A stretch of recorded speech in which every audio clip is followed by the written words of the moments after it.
ಮಾತಾಡೋಣ ವೀರೇಶ ಈ ದಿನ ಮಾತಾಡು ಸ್ವಲ್ಪ ಹಿಂದೆ ಸಿದ್ದರಾಮಯ್ಯ ಸರ್ಕಾರದಲ್ಲಿ ಮಾನ್ಯ ನಾಗೇಂದ್ರ ಸರ್ ಅವರಿಗೆ ಮಂತ್ರಿ ಸ್ಥಾನ ಕೊಟ್ಟಿದ್ರು ಮುತ್ತುವರಿಗಳು ಕೊಟ್ಟಿದ್ರು. ಮಾತಾಡೋಣ ವೀರೇಶ ಒಂದು ಹಗರಣದಿಂದ ವಾಲ್ಮೀಕಿ ನಿಗಮ ಎರಡನೇದು ಅವರು ಎರಡು ಮಾತಾಡೋದಂತೇಳಿ ಅವರು ಕೂಡ ವಜಾ ಮಾಡಿದರು. ಈ ಒಂದು ಕ್ಯಾಬಿನೆಟ್ನಲ್ಲಿ ನಮ್ಮ ಸಮಾಜಕ್ಕೆ ಮಂತ್ರಿ ಸ್ಥಾನ ಇರಲಿಲ್ಲ. ಈ ಹೊಸ ಸರ್ಕಾರ ರಚನೆ ನೇತೃತ್ವದಲ್ಲಿ ಆ ಸರ್ಕಾರದಲ್ಲಿ ವಾಲ್ಮೀಕಿ ಸಮಾಜ ನಾವು ಕೇಳ್ತೀವಿ. ಬಳ್ಳಾರಿ ಜಿಲ್ಲೆಗೆ ಪ್ರಪ್ರಥಮವಾಗಿ ನಾಗೇಂದ್ರಗೆ ಅಕಸ್ಮಾತ್ ಕೊಡದೇ ಇದ್ರೆ ನಮ್ಮ ಕಂಪ್ನಿ ಗಣೇಶ ರಾಷ್ಟ್ರಗಳಿಗೆ ಕೊಡಬೇಕಂತೇಳಿ ನಾವು ಅದಕ್ಕಾಗಿ ಆ ಉದ್ದೇಶದವರಿಗೆ ಸಭೆ ಕರೆದಿದ್ವಿ. ಈ ಒಂದು ವಿಷಯ ಪ್ರಧಾನವಾಗಿ ಯಾರ್ಯಾರು ತಮ್ಮ ಯೋಗ್ಯತೆ ಅವ್ರ ಬಗ್ಗೆ ಎರಡು ಮಾತು ಮಾತಾಡು ಸ್ವಲ್ಪ.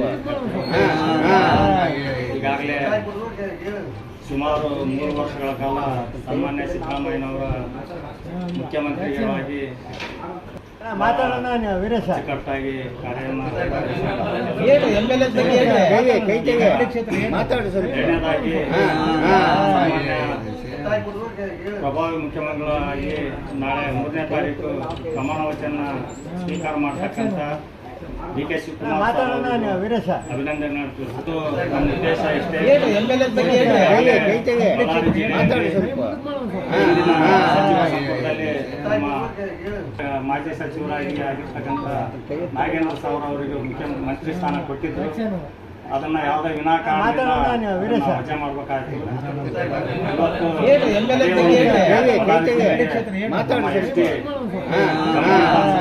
ಇರ್ತಕ್ಕಂಥ ಗಣೇಶ್ ಅವರು ಇವತ್ತು ಬಹಳ ಎಲ್ಲರನ್ನು ಒಳಗೊಂಡು ಇವತ್ತು ಎಲ್ಲಾ ಸಮಾಜದ ವ್ಯಕ್ತಿ ಆಗಿರುವುದರಿಂದ